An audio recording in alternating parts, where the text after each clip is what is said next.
Saya pernah ketemu sekian rektor di Jogja, tanya, Gus, kenapa jenengan bela-belain pesantren sampai segitu? Kan keren kampus NU, sekarang ada Unisma, ada NU Jogja, ada NU Jepara gini. Tak bilangin gini, sampai rektornya itu istighfar. Saya bilangin gini, ini sekaligus tak kasih tahu ini rektor Unisma ini. Tak bilangin gini, andai kan tidak ada kiai kayak saya itu Islam bisa tutup. Kok bisa, Gus? Misalnya ada perempuan haid faqal adat, itu kalau untuk tahu hukumnya haid daftar dulu ke Unisma, daftar dulu kan, setelah daftar nunggu pelajaran haid, baru tahu haid setelah 3 tahun dari masalahnya gitu. Tapi baru kayak kiai ketemu saya di jalan, Gus anak kula nu haid ngeten-ngeten mboten normal, hukumnya piye? Oh hukumnya ngene dibalekno ning adat, ora usah registrasi, ora usah daftar. Jadi ya harus ada istighfarnya lah. Unisma juga harus istighfar, semuanya harus istighfar. Karena ada sisi yang nggak mewakili kebutuhan Islam. Tapi saya sebagai kiai juga istighfar. Karena fakta hukum mengatakan yang boleh jadi KUA yang jabat, yang boleh kemenak yang punya gelar. Dan ini yang mengawal Islam secara undang-undang karena mereka yang bikin. Nah karena kiai tidak punya gelar tidak bisa jabat di situ. Saya juga istighfar. Jadi tidak sampai untuk yang istighfar. Karena yang kebutuhan ini terwakili yang punya gelar. Tapi yang punya gelar juga harus istighfar tadi. Mosok kepen roh hukum haid ngenteni kuliah se. Itu aja nanti nunggu guru yang pas mata pelajaran itu. Ya, terus kapan dekne salate wong jawabannya belum ketemu. Tapi baru kayak saya kan ketemu di jalan tanya. Gus saya sering ketemu. Gus saya ini bapak angkat. Mau nikahkan putri saya, itu gimana itu kalau cerita wali sebenarnya anak saya sok, kalau nggak cerita nggak sah karena saya bapak angkat. Itu banyak. Hanya tak akali ya sudah wali yang sebenarnya taukil pada hakim tanpa diketahui, tapi hakikatnya itu taukil hakim. Itu kan tidak gampang. Dan tapi kalau tanyanya di kampus registrasi dulu, daftar dulu, baru tahun berapa ada pelajaran itu? Semester 5 baru tanya. Iya kan? Semester 5 ya? Iya. Oh, itu kan. Jadi jangan kira terus sistem Unisma itu yang terbaik di dunia, tidak juga kan, tidak juga. Dan sistem-sistem yang lain maksudnya ada aja. Tapi sistem kiai loh, Mbah Mun juga sering pesen saya, kowe kudu seneng pegawai negeri. Piye-piye sing jaga agama pegawai negeri. Kemarin pas acara 7 harinya Gus Robasa matur itu di depan para kiai. Setelah saya jadi kiai ya itu nyata. Islam di Papua, di NTT yang bawa siapa? Dokter negeri, ya kan? KUA negeri, barokahnya mereka negeri dijamin negara kan, barokahnya muslim berkebutuhan Islam, akhirnya bikin musola di situ, bikin masjid. Bahkan di Korea Utara itu ada masjid bawaan duta besar, karena banyak duta besar muslim berkebutuhan masjid. Yang bisa gini itu yang negeri apa yang swasta? Negeri lah. Di sini kiai tidak mewakili semua kebutuhan apa? Islam. Tapi kampus juga enggak, kampus Islam sekalipun tidak memenuhi semua kebutuhan Islam tadi. Masa orang tanya kan nunggu semester berapa tadi? Semester 5 masih daftar dulu. Nunggu pelajaran itu. Payahnya pas ketemu dosennya, wong saya tidak pernah kan ribet kan? Pas dosennya cowok gitu. Jadi sudahlah, makanya ini. Iya, makanya ini kan bentuk kearifan lah. Jenengan ngakui fungsi kiai kayak saya itu bentuk kearifan. Saya juga ngakui jenengan ini butuh kearifan. Saya sering didolani KUA itu rata-rata ya didikan kiai.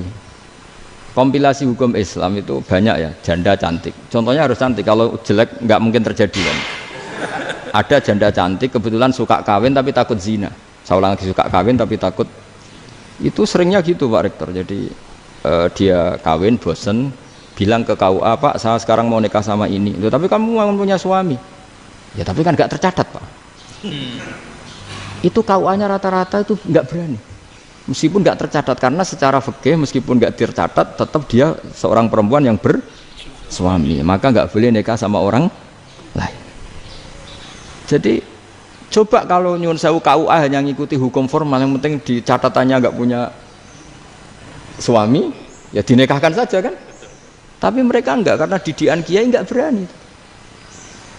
Artinya gini, kalau hanya pro hukum catatan sipil, maka ini dinikahkan bisa karena nggak tercatat. Tapi secara hukum santri nggak bisa dong menikahkan perempuan sing dzati zaujin yang punya suami. Jadi ini barokahnya kerjasama yang baik. Jadi di masyarakat itu tertanam didikan kiai nggak boleh nikahkan perempuan yang bersuami, tapi di KUA ngikuti hukum formal. Dan di Indonesia itu KUA itu rata-rata konsultasinya ya sama kiai, sehingga ya nggak berani akhirnya meskipun aku udah mlebu rokok mbak gak iso. Dan itu banyak. Seorang lagi ya, makanya ini kan pesantren itu nggak boleh mati. Orang kiai-kiai kayak saya nggak jelas-jelas itu harus lebih jelas lagi. Karena ini yang on time, yang online, yang siapa saja bisa tanya. Saya itu SMS saya itu nggak punya HP WA. HP jadul itu SMS-nya tiap hari tak berapa. Orang yang tanya dari Kalimantan, dari Aceh. Gus di kampung saya ada masjid 2 itu yang Samana. Ada yang dari orang perkotaan, Gus di perumahan baru ada masjid, yang Jumatan baru orang 12, sah enggak? Ya langsung saya jawab, sah. Dalilnya ini. Ya sudah. Nah, tapi kata Imam Syafi'i gini harus orang 40, itu madzhab Syafi'i, dalam madzhab yang lain gini-gini. Itu kalau tanya rektor itu kan ribet. Masuk ajudan dulu, asisten dulu, panjang.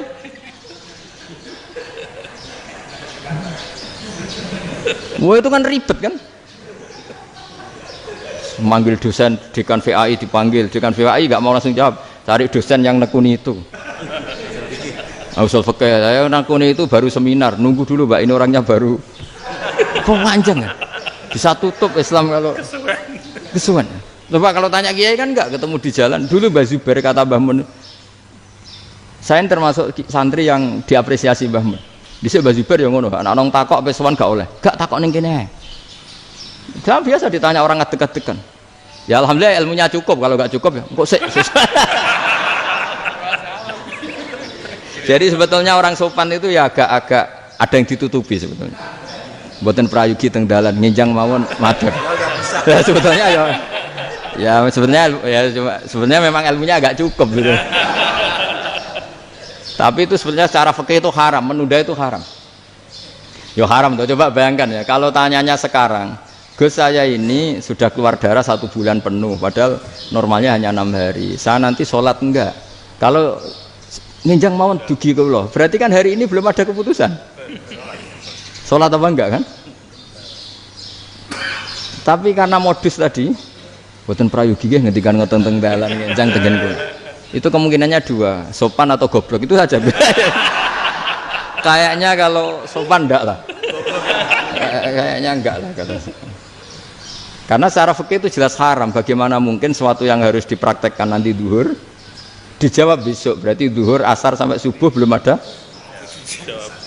jawaban, berarti enggak ada sholat kan? Makanya dibutuhkan orang-orang alim yang kultural seperti ini, dan NU menghormati kultural. Tapi Mbah Mun juga sangat menghormati Islam formal, karena tadi produk-produk formal itu bisa dilembagakan oleh negara, dan itu kita ikut untung. Makanya Mbah Mun itu kalau punya tamu KUA, punya tamu polisi sampai pejabat itu.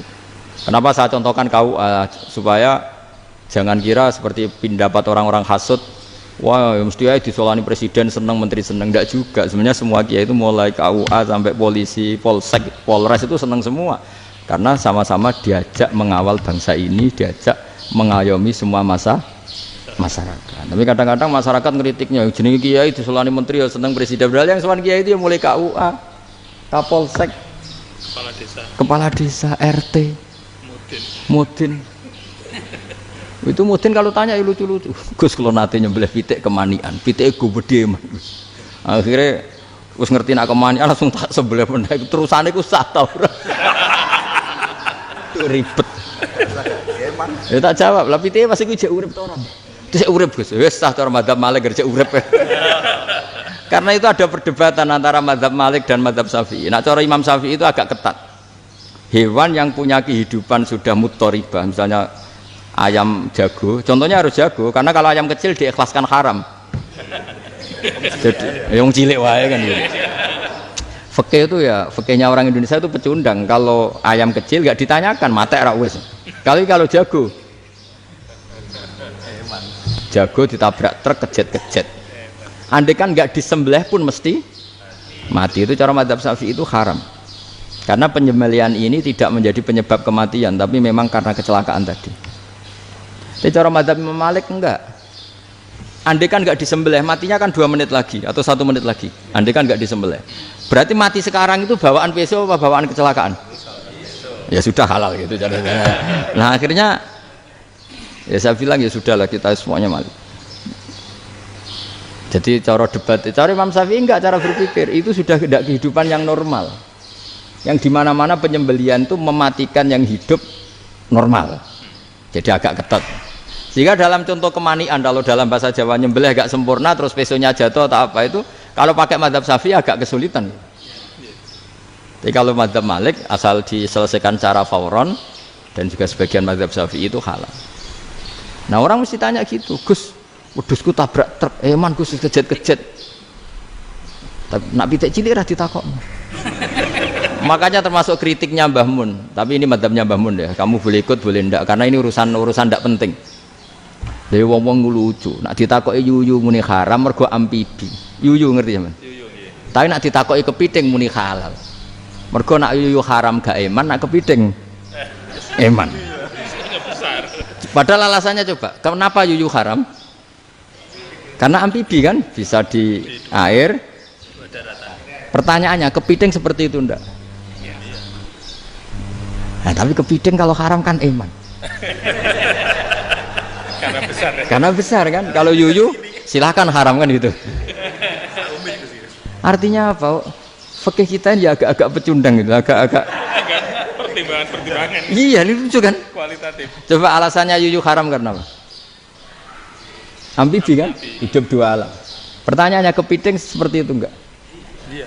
Iya, kenapa kalau orang tanya yuyu haram apa halal? Rata-rata jawab haram. Tapi kalau kepiting mulai khilaf. Loh mestinya kan sama kan?